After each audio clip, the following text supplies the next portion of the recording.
Healthy whole wheat pie crust is easy to make at home, and it's very inexpensive and doesn't take very long either. You can make either a sweet pie crust or you can make a savory pie crust. I'm going to talk about both today, and we'll end up making just a savory pie crust. The main ingredient that we're using today is whole wheat pastry flour. We choose whole wheat pastry flour because it's a softer flour and less chewy than regular whole wheat flour, but whole wheat flour is okay too.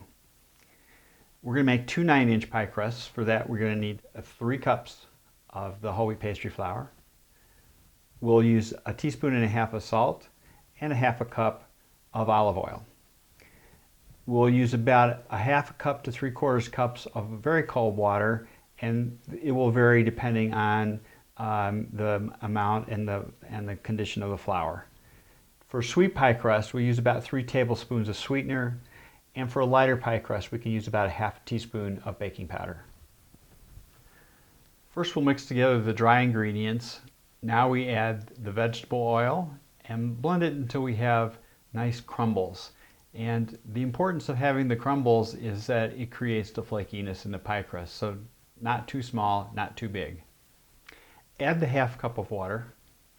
Add additional water as necessary to make the dough wet enough so that it sticks together, but not too wet so that it sticks to the sides of the bowl.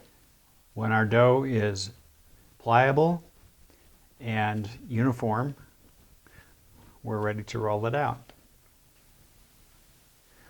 If the dough is a little bit too soft, you can put a little bit more flour in it.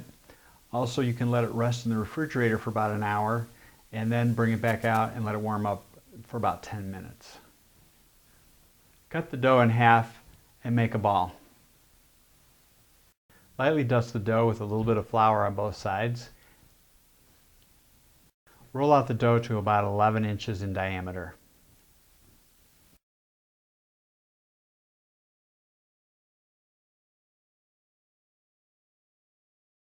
Now we're ready to put it in the pan. First, we'll lift the dough gently from the counter, and then we'll place it over the rolling pin, pick it up, and place it in the pan. There are a couple ways to finish your pie crust. Actually, there's many ways to finish your pie crust, but we'll finish the edge today with 2 different methods. One with a fork to create a pattern, and the other with a crimped finish.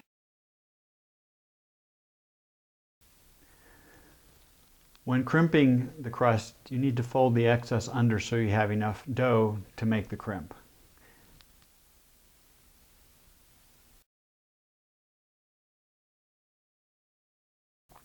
When we're creating the fork pattern, we trim the excess dough off the pie pan before we do the fork crimp.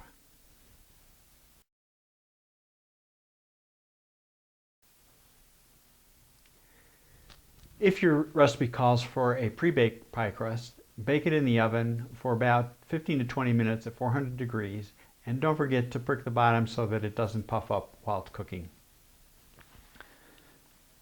Fill the crust with your favorite pie filling.